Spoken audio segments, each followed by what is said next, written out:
بسم الله الرحمن الرحيم.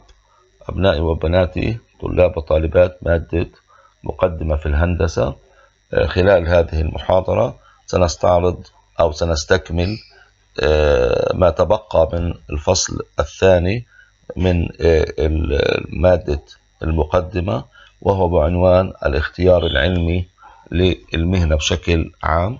كنا تحدثنا في المحاضرة السابقة إنه إيش هي تعريفات الوظيفة وتعريف العمل وتعريف المهنة، وقلنا إنه الوظيفة مجموعة من الواجبات اللي بيقوم فيها شخص واحد في مؤسسة ما.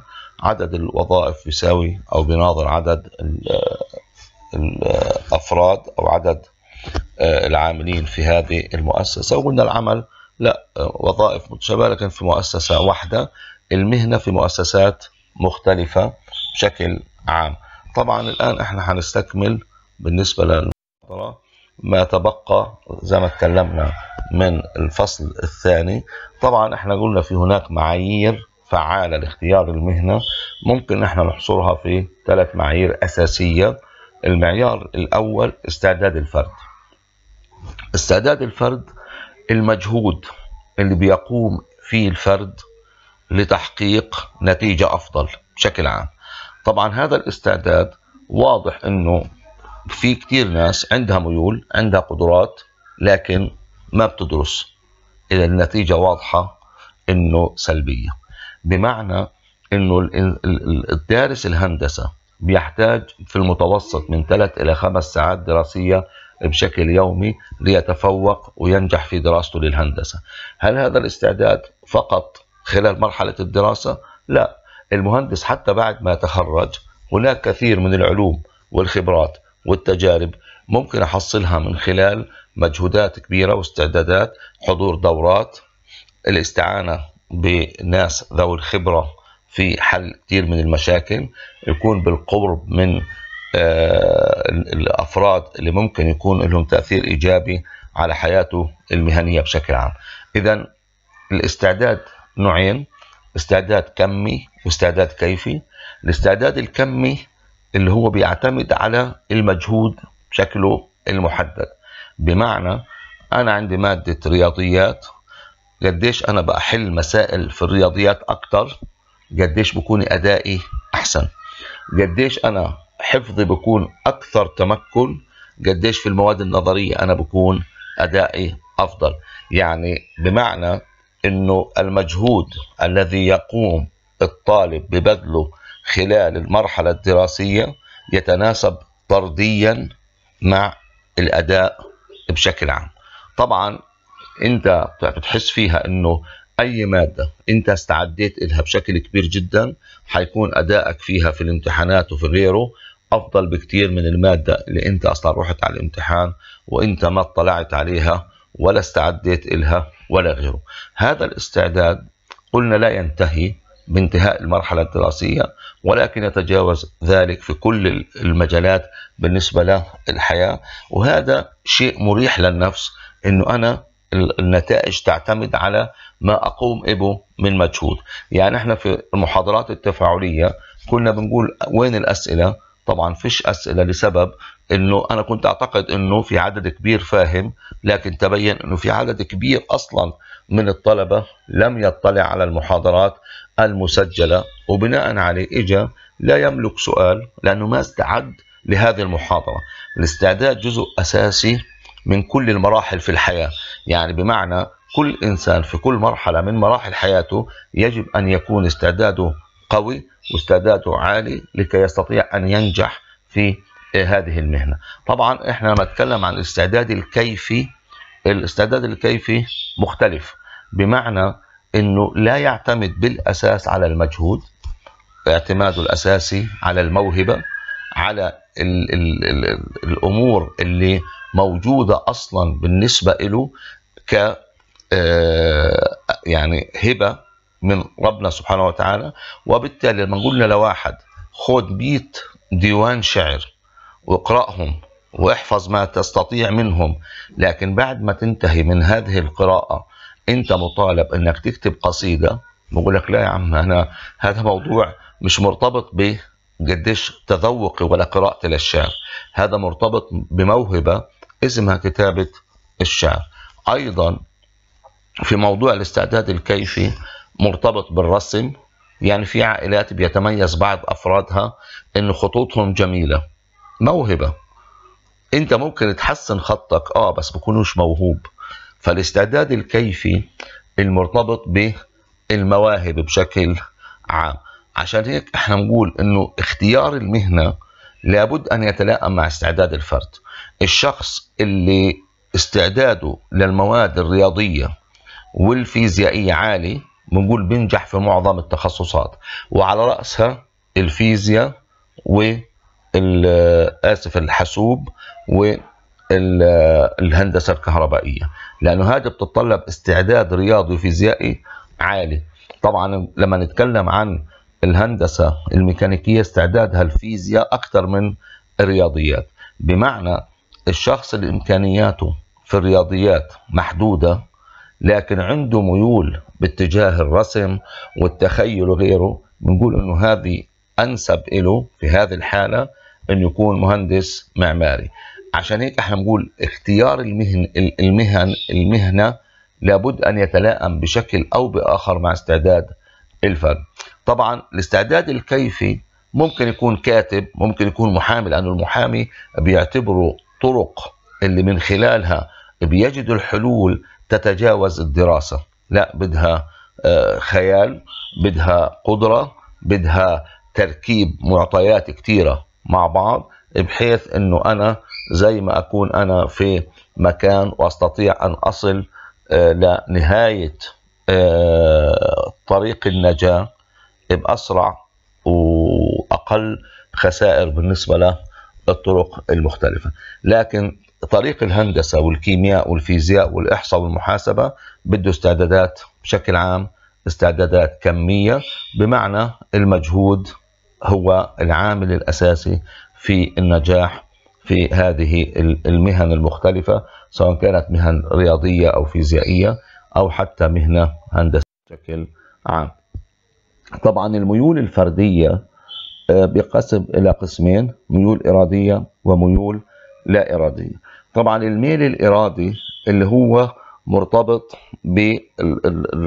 خلينا نحكي في الظاهر. الآن أنا عندي ميل إرادي إنه أدرس، ميل إرادي إنه أنا بدي أطلع، بدي أكل معين غيره. هذا العقل الظاهر بتحكم فيها بشكل أساسي.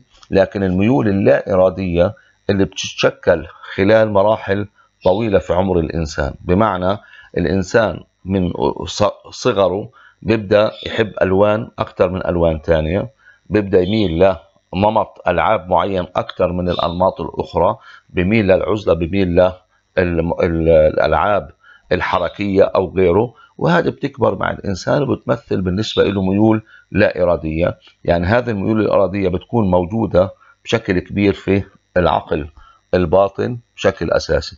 طبعا الميول اللا إرادية هي المقياس الأدق بالنسبة للتعرف إلى جوانب الشخصية ولا تصرف الفرد العام.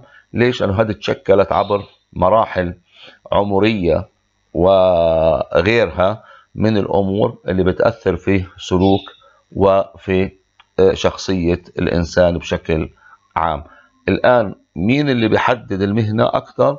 احنا نقول الميول اللا إرادية هي المقياس بشكل عام الأفضل في يعني الرغبة أو الميل لمهنة معينة.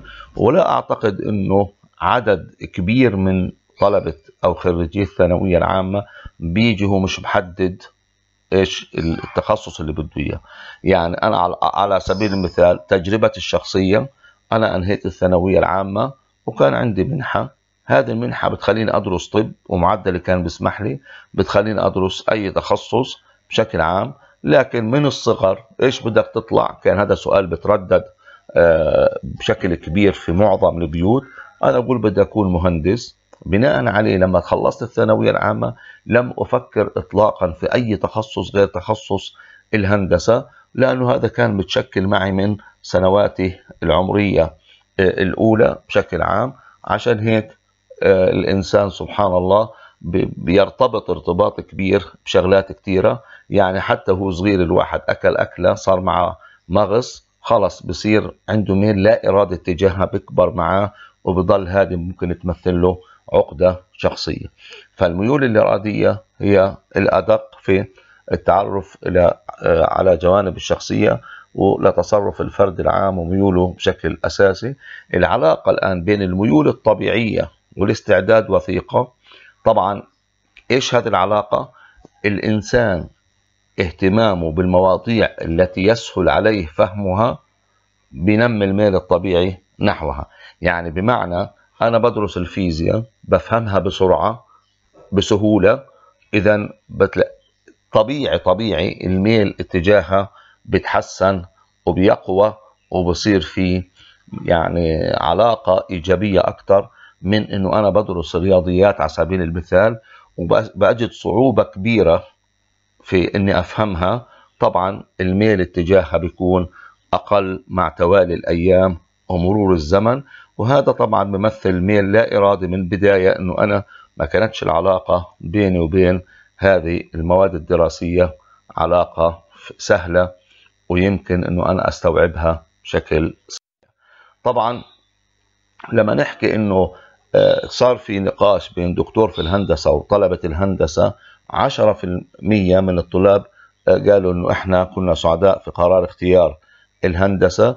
طبعا ليش؟ لأنه كثير من الطلبة من بدايات بيعتبر في تصنيف ذهني للمهن، الطب بعدين الهندسة وبعدين الصيدلة بعدين طب الأسنان وغيرها. الآن كثير من الطلاب بقول لك أنا جبت معدل بدخلني هندسة، لكن أنا بصراحة كنت راغب في الطب، ما درستش الطب لسبب ممكن يكون ظروف المادية، ممكن يكون معدلي التراكمي بشكل عام.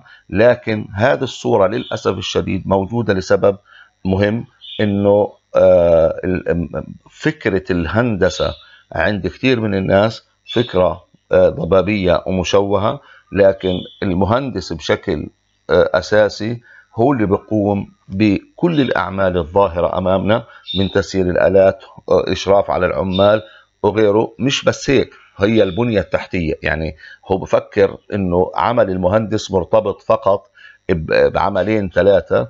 لكن لو أنا بدي أعطيكم مثال عن الهندسة المدنية، المهندس المدني هو اللي بيقوم بتصميم الأبراج والعمارات السكنية وكافة المنشآت بشكل أساسي، هو اللي بيقوم أصلا بأعمال المساحية والطبوغرافي لكل المناطق بشكل أساسي، هو اللي بيقوم بتصميم شبكات تغذية المياه وشبكات الصرف الصحي ومحطات المعالجة، وهو اللي بيقوم أصلا بتصميم الطرق وتصميم الإشارات الضوئية الرمزونات، وهو اللي بيقوم أصلا بتصميم عرض الشارع وإمكانياته وغيره. أصلا هو اللي بيقوم بتصميم كتير من الأشياء المرتبطة بالموانئ والمطارات وغيرها. يعني كل البنى التحتية الموجودة في البلد، من خطوط الإمداد المائي أو الصرف الصحي أو الطرق أو المواصلات أو حركة القطارات أو غيرها، هو اللي بيقوم أصلا بتنفيذها، هو اللي أصلا بيعمل تخطيط للمشاريع بشكل عام، اللي هو ما يعرف بإدارة المشاريع الهندسية وغيرها من المجالات المتعددة اللي ممكن يقوم فيها. يعني أنت كمهندس مدني فقط ممكن أنك تشتغل في تصميم المباني والمنشآت، تشتغل في المواصلات، تشتغل في الطرق، تشتغل في المواضيع المرتبطة بالمية سواء كانت مياه التغذية أو مياه الصرف الصحي أو محطات المعالجة بشكل عام. ممكن تشتغل في المساحة، ممكن تشتغل في إدارة المشروعات، إنك تحضر وثائق لعطاء وإنك أنت تعمل متابعة للجدولة الزمنية وغيرها من الأعمال المختلفة بشكل عام. الفكرة هذه اللي خلت بعض الناس، لأنه هو عارف إيش بدرس في الطب، إنه يقول لك الهندسة هذا هندسة بس مشرف على العمال.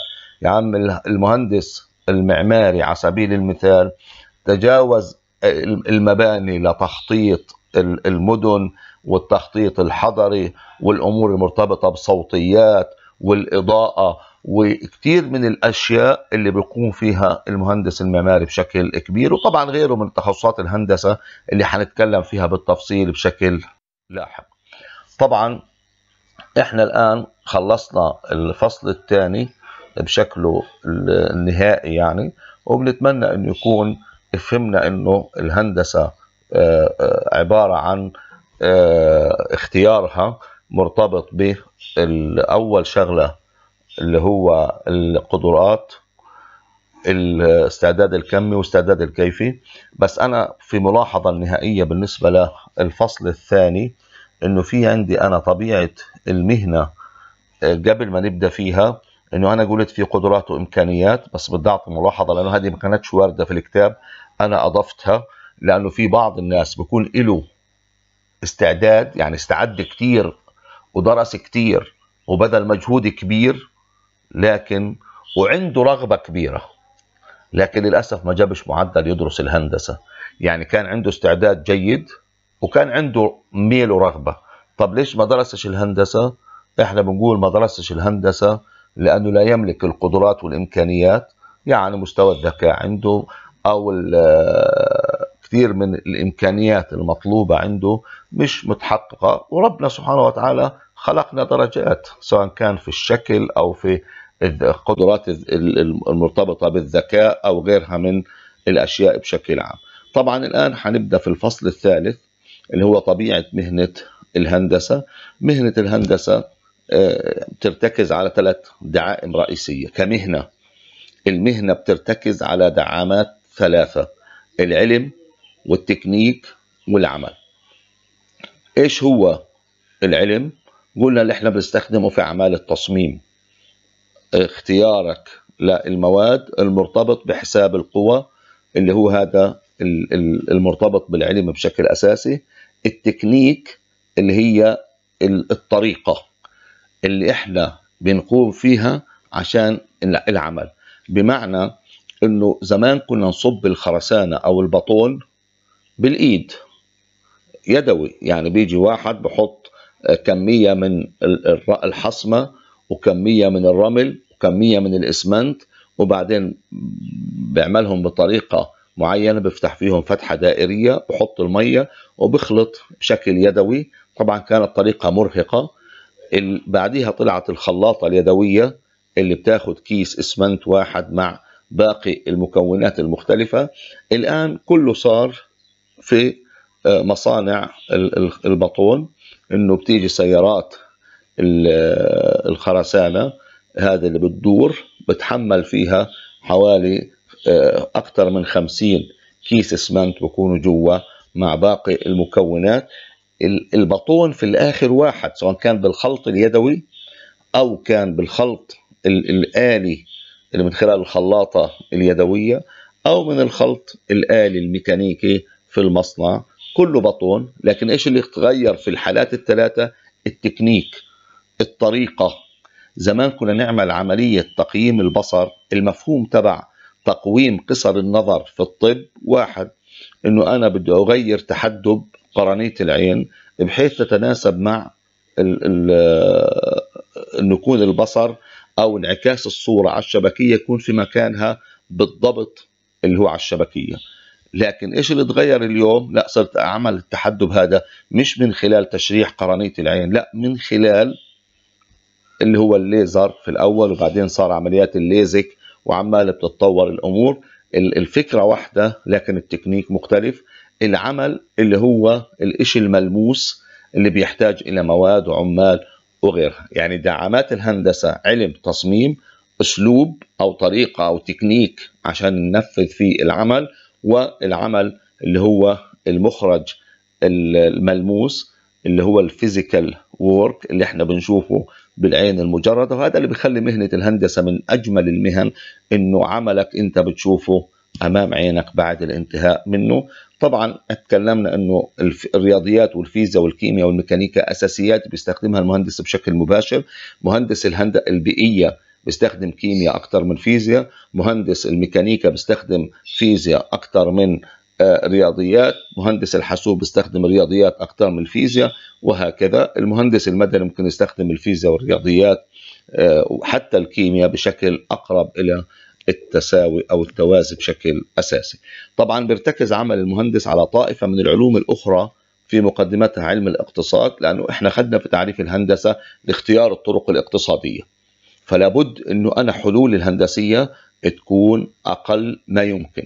طبعا إحنا أي مشروع هندسي إحنا بننفذه يجب أن، طبعا إحنا بنصممها في الأول، خلينا نحكي في التصميم، أنه يكون وظيفيا ممتاز، يعني الفانكشن يكون آمن، التصميم آمن سيف، والحاجة الثالثة أنه يكون اقتصادي. يعني أي تصميم هندسي إحنا بنعمله يجب أن يبنى على 3 أشياء أساسية كتصميم. أولا أنه يكون وظيفيا منيح، ثانيا آمن سيف، ثالثا أنه يكون اقتصادي. لكن في مرحلة تنفيذ المشروع وإحنا بننفذه على أرض الواقع بلزمنا مجموعة من العناصر الأخرى اللي هي أصلا أنه يكون ماكسيمم كواليتي، أقصى جودة، مينيمم تايم، أقل فترة زمنية في التنفيذ، ومينيمم كوست، أقل تكلفة، وزيرو أكسيدنت، أنه يكون هذا المشروع فيش فيه إصابات عمل نتجت عن أنه أنهي بسرعة وأقل تكاليف، أنه إحنا نعرض العمال والعاملين والموظفين للأخطار المختلفة.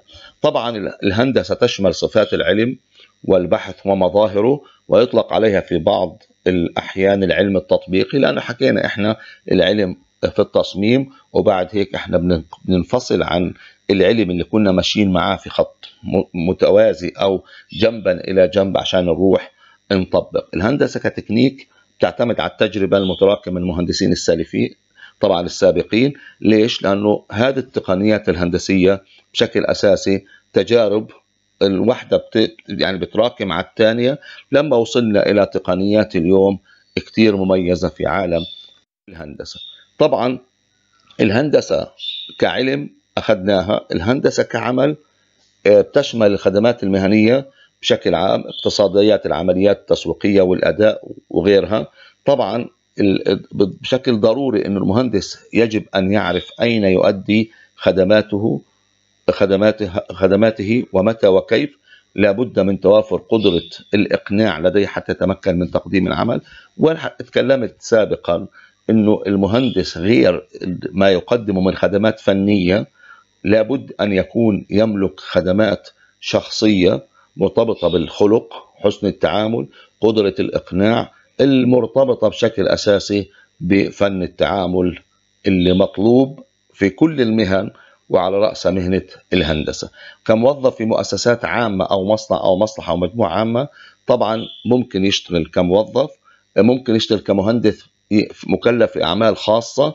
طبعا يعني ممكن يكون مهندس مصمم أو خبير استشاري أو غيره. طبعا هناك للمكاتب الهندسية في تصنيفات، في مكاتب استشارية على رأس المكاتب، في مكاتب رأي، في مكاتب يعني أقل درجة، وهكذا. يعني ممكن يشتغل في القطاع الخاص، ممكن يشتغل في مؤسسات خاصة، ممكن يشتغل في مؤسسات عامة، ممكن يشتغل في كتير من NGOs المؤسسات الأهلية أو الغير حكومية، ممكن يشتغل في المؤسسات الحكومية أو البلديات أو غيرها من العمل. ممكن اليوم في بعض تخصصات الهندسة بيشتغل في الفريلانسر، إنه بيشتغل من غزة لصالح مؤسسات خارجية بالقطعة، يعني بيعملهم برنامج كمبيوتر أو بيعملهم تصميم أو بيعملهم شيء من هذا القبيل.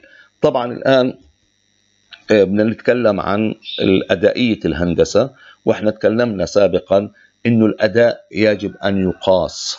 يعني في الآخر أنت أداءك كطالب بنقيسه بدرجاتك، أداء التاجر بنقيسه بربحه والصورة الذهنية أو إيش يعني رأس ماله بالنسبة للعلاقات والجمهور، إيش بتكلموا عنه بشكل أساسي، إيش هو في السوق.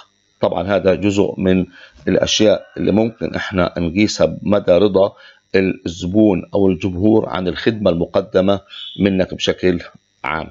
طبعا نتكلم أدائية الهندسة، تعريفها هي قدرة الهندسة على الوفاء بالتزامات العمل. قدرة الهندسة على الوفاء بالتزامات العمل. التزامات العمل كثيرة، قلنا التزامات العمل في الإنجاز أو في تنفيذ المشاريع: minimum time, minimum cost, maximum quality, zero accident. هذه بدها تقوم بهذا الالتزام، انه تعطيني المشروع في اقل وقت، اقل تكلفه، اعلى جوده، وبدون اصابات. طبعا في التصميم تكلمنا عنها، فقدره الهندسه على الوفاء بالتزامات العمل مهمه جدا. ودعامات الاداء للعمل الهندسي بسموها الميمات الاربع، احنا طبعا حنسميها الميمات السبع، اللي هي المنهاج، المواد، المال، المجهود البشري. طبعا بنضاف لهم الماكينات، المبيعات، الإدارة. طبعا دعامات الأداء بشكل عام: المنهاج هو الفكرة، الأساس اللي من خلاله إحنا بنقدر نختار التصميم الأنسب والأفضل للشغل تبعنا. يعني لما نقول الإنسان إيش اللي بحركه؟ فكره. المنهاج هان هو الدعامة الأساسية لأي عمل احنا ممكن نقوم فيه. والإنسان زي ما حكينا فكرته، زي ما بقول مالك بن نبي: إذا ارتفعت الفكرة نام الصنم، وإذا نامت الفكرة ارتفع الصنم. اللي بحرك اختيارات الإنسان للأنسب سواء كان في مجال التصميم أو التنفيذ اللي هو المنهاج. المنهاج أساس، المنهاج من الأشياء المهمة جدا في اختياره الأفضل والأنسب. واحنا تكلمنا انه الهندسة حسن أداء مرتبط في وجود الالترناتيفز أو وجود الخيارات المتعددة، اختيارك للأفضل فيها باعتبار هذا منهاج سليم. احنا بنقول الإسلام منهج حياة. ايش يعني منهج حياة؟ انه انت من خلاله بتكون علاقتك مع ربنا منيحة كويسة، علاقتك مع الناس بتكون منيحة، حتى في أخلاقياتك اليومية بتعدى لتصرفاتك في كل المجالات، في أسلوب الحديث، في أسلوب الاستماع، في طريقة الأكل وغيره. احنا مش نفصل كتير، لكن على الأقل الرسول صلى الله عليه وسلم قال: يا غلام سم الله وكل بيمينك وكل مما يليك. في الأكل يعني هي عندنا محددات المنهج في الأكل. طبعا فإذا كنت لابد فاعلا، يعني إذا كان واحد بده يأكل كتير، ثلث للطعام، ثلث للنفس، ثلث للماء، ثلث للنفس. بمعنى هذا منهج. في النوم: باسمك ربي أضع جنبي وبك أرفعه، إن أمسكت نفسي فاغفر لها، وإن أرسلتها فاحفظها بما تحفظ به عبادك الصالحين. لما تطلع من البيت في منهج، إنه وأنت طالع قل: بسم الله توكلت على الله ولا حول ولا قوة إلا بالله، اللهم إني أعوذ بك من أن أضل أو أضل أو أزل أو أزل أو أظلم أو أظلم أو أجهل أو يجهل علي. حتى في العلاقات بين الناس: أحبب حبيبك هونا ما عسى أن يكون بغيضك يوما ما، وابغض بغيضك هونا ما عسى أن يكون حبيبك يوما ما. المنهاج هو الأساس. طبعا بعدك بيجي المال. طبعا المال فيش واحد بيعمل مشروع سواء كان بصممه أو بنفذه أو بيشرف عليه بدون المال. المال هو العصب اللي من خلاله بيتم تنفيذ المشاريع المختلفة. طبعا زي ما تكلمنا انه حتى في مجال التصميم محتاج غير اجور المكتب المصمم والمهندسين اللي صمموا، بده يروح على النقابة في رسوم، بده يروح على البلدية في رسوم وغيره. هذا بتطلب انه لا مشروع بلا مال، ولا مشروع بدون مواد. كيف يعني انا عندي مال والمواد مش متوفرة، اذا المشروع حيتأخر حتى توفير المواد. اذا المواد دعامة اساسية من دعامات العمل الهندسي، بدونها كلام فاضي. طبعا المواد احنا بنختارها بناء على المبالغ المرصودة بالنسبة للمشروع. وقلنا في خيارات: البلاط، في جرانيت، وفي رخام، وفي بورسلان، وفي سيراميك، وفي غيره. طبعا كلها أسعارها متفاوتة ومختلفة. طبعا بدون أيضا المجهود البشري اللي حيقوم بالعمل على هذه المواد ما فيش مشروع. يعني أحيانا كنا بنتعرض انه عدد قليل متوافر من العاملين او الفنيين في مجال معين، نضطر نستنى اسبوع اسبوعين ثلاثة لما يتفرغ ونستكمل مشروعنا او نبدا مشروعنا. فالعناصر او الدعامات الاداء للعمل الهندسي عبارة عن 7 دعامات: منهاج، مال، مواد، مجهود، وبنضيف لهم الماكينات.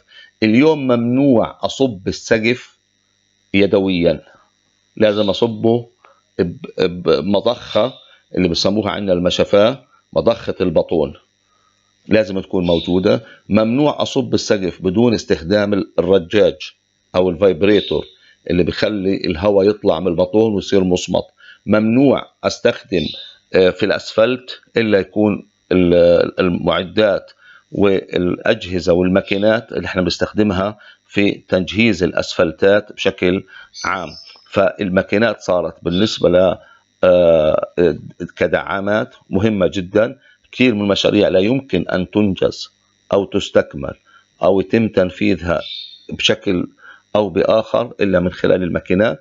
طبعا المبيعات، تعرفوا أنه في كثير شغلات مرتبطة بالمشاريع التجارية. إذا عملت برج وما بعتش طبعا هتعرض لمشاكل. طبعا إذا عملت أي منتج هندسي وما بعتوش، سواء كان حتى برنامج حاسوب، سواء كانت سيارات وغيره، المبيعات فيها مشكلة. إذا العمل سيتوقف عند لحظة معينة، انه حتتراكم المنتجات وفيش إلها تسويق. عشان هيك بتشوفوا انه كتير من المؤسسات بتعمل يعني دعايات، يعني اللي ببيعوا أدوية في مندوب دعاية ومندوب مبيعات. الدعاية بروح على الأطباء عشان يكتبوا الصنف، ومندوب المبيعات بروح على الصيدليات عشان يسوق المنتج بشكل أساسي. الإدارة هي اللي بتجمع كل ما سبق، يعني بيظبطش انه العلاقة ما بين المنهاج والمال والمواد والمبيعات وكله بدون إدارة. الإدارة هي الملح اللي لا يمكن الاستغناء عنه في أي مشروع. إدارتك سليمة معناته بتسيطر على كل العوامل الموجودة، والسيطرة هان يعني انه انت وصلت لنقطة الهدف اللي انت بدك اياها. اليوم في إدارة مشروعات هندسية، في إدارة هندسية لكل مشروع، في مدير مشروع، في مهندس موقع، في مساعد مهندس، في غيره. مين اللي بدير المشروع؟ المدير. هذا المدير بيكون عنده خبرة في معظم المشاريع لا تقل عن 10 سنوات، عنده قدرة على التعامل، عنده قدرة على حل المشكلات، عنده قدرة على حل المشاكل الفنية الموجودة في الموقع، عنده قدرة على تمييز المواد المنيح من اللي لا، من خلال يعني خبرته أو من خلال الفحص اللي ممكن يتوجه من خلاله للجهات الفنية الأخرى. إذن أدائية الهندسة هي قدرة الهندسة على الوفاء بالتزامات العمل، لكن دعامات الأداء للعمل الهندسي اللي هي ال7 دعامات اللي احنا تكلمنا فيها بشكل عام. وإحنا طبعا هذه الموضوع من الموضوعات المهمة جدا بشكل أساسي. وأنا بدي أركز في النهاية على أنه الإدارة، إدارتك طبعا احنا الإدارة كتير حنتوسع فيها لمواد التخصص، لكن إذا إدارتك للوقت سليمة بتجيش قبل أيام الامتحانات تشعر أو تشعري بالضغط. إذا إدارتك لمالك سليم، يعني في ناس بياخد مصروف شهري أول 2-3 أسبوع بخلصه، بتصير يروح لأخوه ولا لأخته دبريني وغيري، لكن إدارته المالية سليمة بكفي هذا المصروف حتى نهاية الشهر بشكل عام. في ناس إدارتها للعلاقات جيدة، ففيش خلافات بينه وبين الآخرين بشكل عام. في ناس إدارته للأكل والشرب وغيره منيحة، فبتوازن في جسمه مضطرش انه يكون في عنده زيادة في الوزن أو غيره. موضوع الإدارة من الموضوعات المهمة في كل مجالات الحياة. طبعا يعني بهيك يمكن من الأشياء قلنا المهمة. قبل ما ننهي المحاضرة هنتكلم في معايير مهنة الهندسة. معايير مهنة الهندسة اللي هي الإخلاص، الملتزم بالنزاهة والعدل. طبعا الفصل الثالث هذا جزء من المعايير. يعني اليوم احنا تكلمنا سابقا عن مفاهيم فنية، اليوم نتكلم عن مفاهيم المرتبطة بالشق الأخلاقي للمهندسين بشكل عام، اللي حنحكي فيه في 3 شغلات: الشق الأخلاقي، المعايير مهنة الهندسة، حنحكي في قسم المهندس، وحنحكي في القانون الأخلاقي للمهندسين. طبعا معايير مهنة الهندسة اللي هو الإخلاص الملتزم بالنزاهة والعدل. الإخلاص أهم معيار من معايير الهندسة، الإخلاص، إنه أعمل الإشي مخلص، وأنا في داخلي بعمله بدافع إنه أنا ملتزم فيه بشكل نزيه وبشكل عادل. الإخلاص الملتزم بالنزاهة والعدل. وانتوا عرفوا يعني بتعرفوا إنه حديث اللي الرسول صلى الله عليه وسلم إنما الأعمال بالنيات وإنما لكل امرئ ما نوى، طبعا هذا حديث مرتبط بالإخلاص بشكل أساسي، وهو ثلث الفقه الإسلامي. فاللي بده يعمل عمل، ممكن إحنا نقول لطالب روح ادرس، أبوه ضغط عليه بده يرضيه، مسك الكتاب ما قراش ولا كلمة، ظاهريا هو مبين إنه بقرأ لكن هو ما قريش. زي العامل اللي بس مجرد بعد ساعات وبستنى نهاية الدوام، حجم الإنجاز صفر. ليش؟ لأنه فيش إخلاص. الإخلاص الملتزم بالنزاهة والعدل، هذا من الأشياء المهمة جدا جدا جدا بالنسبة للعمل سواء كان الهندسي أو الغير الهندسي. طبعا الإخلاص في العلاقة مع الله مهم بشكل عام. فمن طبعا احنا بنتكلم انه من جاهد لتكون كلمة الله هي العليا هو الشهيد. طب اللي بيجاهد رياء، لا الموضوع هذا فيش فيه إخلاص. إذا أيضا المهندس اللي بيقوم بالعمل لمجرد انه هذا مخطط وهيني سلمت وخلصنا وانتهينا، وهذا المخطط بيكون فيه اخطاء ومشاكل كثيره، هو يدرك وجودها لكن هو فقط ادى العمل لمجرد انه انا والله سلمت وخلصت، في عندنا مشكله. البحث العلمي، لما انتم حتاخدوا مشروع التخرج او رساله الماجستير او ان شاء الله بعدها، حتقول انه لا، في ناس بتقتبس من الاخرين وبتشير للاقتباس بحد معين، لكن في ناس تتجاوز هذا الاقتباس بشكل كبير جدا. في عندنا التنافس في نطاق جاد وشريف. هذا التنافس مهم جدا في الحياة، وفي ذلك فليتنافس المتنافسون. ايش يعني التنافس؟ انه انا في اي عمل من الاعمال، واحد عمل مشروع ولقيت انه مشروع هذا كتير مميز، انا والله بدي اعمل اشي مميز، بضيف عليه اضافات بصير اكثر تميزا واكثر. عشان هيك بنلاقي احنا حتى المولات التجارية في غزة او المحلات التجارية او الفلل او غيرها صار فيها تطوير كبير عن المراحل القديمة. يعني عمارات الثمانينات بتختلف عن التسعينات، بتختلف عن العمارات والمباني والمؤسسات والمولات الموجودة حاليا. ليش؟ كله مبني على التنافس. لكن التنافس ممكن يكون سلبي، يعني أنا أتنافس بحيث أنه أنا أحفر للي بتنافس فيه، إني أخذ إشي مش حقي، إني أنا أروح أتنافس وأغش، إني أروح أنا أخذ معلومات هو مش ماخذها. لا، التنافس يجب أن يكون في نطاق جاد وشريف، بمعنى إنه الطالب الشاطر إذا واحد سأله سؤال وهو بيعرف يحله وقال له لا والله هذا بنافسني بديش أعطي له إياه، هذا التنافس له جاد ولا شريف. التنافس الجاد والشريف إنه أنا بتنافس معك لكن النتيجة ما بتهمني، بالعكس يمكن أفرح أنا إنه أنت تقدمت علي، بس أنت وجودك جنبي خلى أدائي أفضل، وهذا بالنسبة إلي هو أساس التنافس. طبعا رقم 3، تقدير الجهد البشري تقديرا عادلا وسليما. يعني من معايير مهنة الهندسة إنه أقدر الجهد البشري تقدير عادل وسليم. يعني أنا عشان ننهي أو نخلص أي مشروع، إيش المطلوب؟ عشان أخلص المشروع بشكل عام بلزمني مجهود بشري. هذا المجهود البشري، في ناس بتبلط وفي ناس بتكسر وفي ناس بتركب أبواب وفي ناس شبابيك. إذا هدول عملهم ما كانش متقن وجيد، شغل إذن بيظهر بمظهر سيء. عشان هيك يجب أن أقدر مجهودهم بشكل كبير. العمل الهندسي عمل جماعي، عمل تكاملي، ويجب أن يؤدى بشكل يعني في تقدير لجميع المكونات اللي ساهمت في إنجاز هذا العمل بالشكل النهائي والمخرج الملموس اللي احنا بنشوفه على أرض الواقع. طبعا رقم 4، الصدق والتسامح وكتومية السر. واحد بيقول هل الهندسة يعني من معاييرها الصدق؟ طبعا. يعني بيجيني كتير من الناس بقول لي أنا معايا 50,000 دولار 100,000 دولار كذا بدي أبني. لو أنا قلت له بكفوش معناته صرف نظر. طب أنا لو قلت له بكفوا وهن بكفوش، إذا أنا أعطيته معلومات غير صادقة عشان أنا أعمل له المخطط وغيره. ففي صدق. والعمل الجماعي فيه تسامح. يا جماعة العمل الجماعي كله بدون تسامح حيصير في مشاكل ضمن الفريق وضمن الطاقم. والرسول صلى الله عليه وسلم قال ألا أدلكم بشراركم؟ قالوا بلى إن شئت يا رسول الله. قال إن شراركم من يجلد عبده وينزل وحده ويمنع رفده.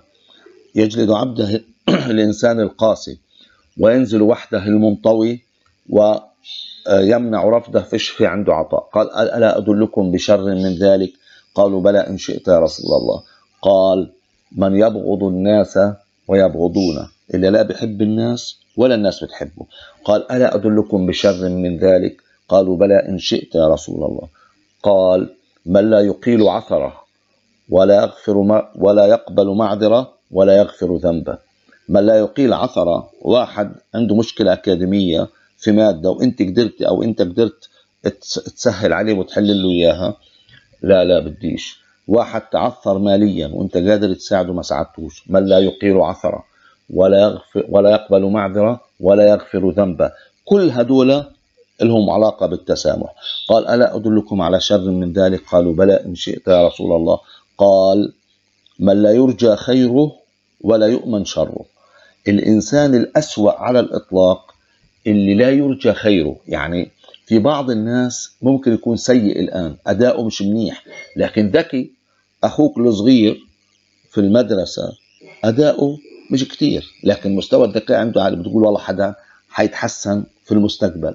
واحد التزامه الديني مش كبير، لكن والله يعني عنده خلق وعنده يعني مزايا كتيرة، بنقول والله هذا حيتحسن وهذا حتتحسن.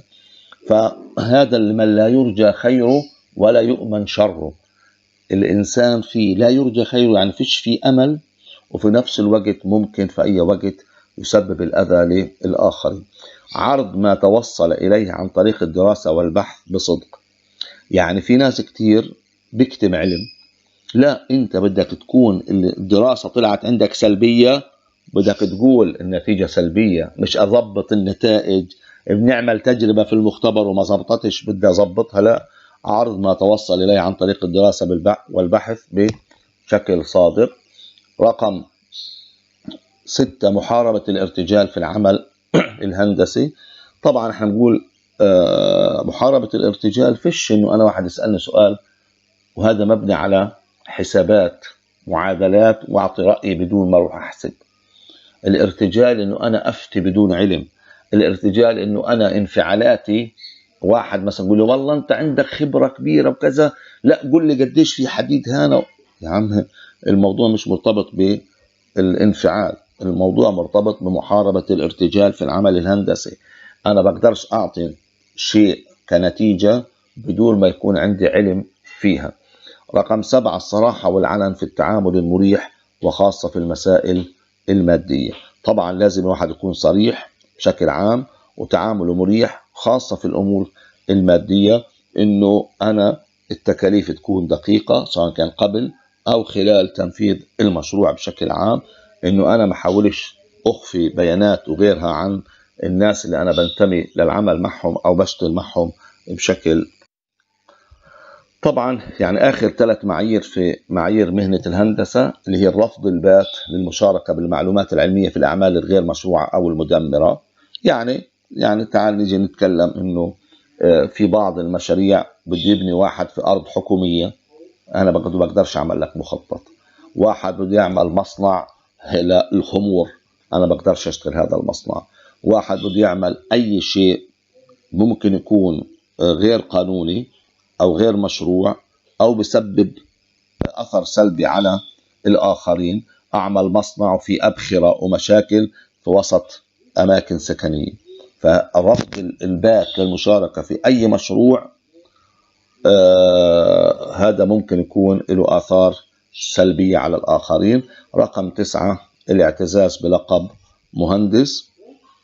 الاعتزاز بلقب مهندس من الأشياء المهمة، بمعنى أنه دائما يجب أن اللي بيعتز باللقب ما بيسيئش إله.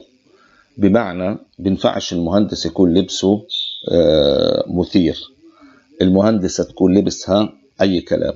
بينفعش إنه يكون يعني مثلا مهندس لابس شورت وماشي في الجند المجهول، بينفعش يكون مهندس ولابس سنسال، بينفعش يكون مهندس وشعره مش مرتب ولا غيره، بينفعش تكون مهندسة وجلبابها أو منديلها وغيره يعني في حالة من عدم التناسق بشكل واضح. الاعتزاز بلقب مهندس يعني ما أسيئش للعمل للمهندسين، سواء كان بالفعل بالأعمال أو من خلال التصرفات المختلفة. آخر بند من بنود المعايير المشاركة الفعالة في تطوير المهنة وإثرائها بثمرة جهد دائم. إنه أنا أشارك بتطوير المهنة. طبعا واحد بيقول طب كيف حشارك؟ من وانت طالب.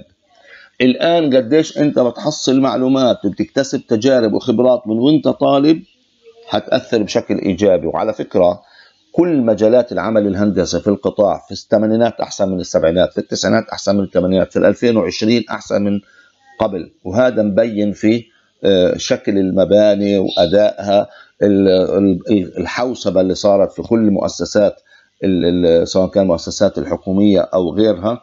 طبعا هذا كان بمشاركة فاعلة من مهندسين أثروا المهنة من خلال جهد كبير وغيره. طبعا أنا حتوقف الآن عند نهاية المعايير. في بداية المحاضرة القادمة حتكلم بشكل ملخص عن المعايير، وحبدأ في قسم المهندس في جمهورية مصر العربية اللي بيقول أقسم بالله العظيم أن أؤدي عملي بالأمانة والشرف، وأن أحافظ على سر المهنة وأحترم قوانينها وتقاليدها.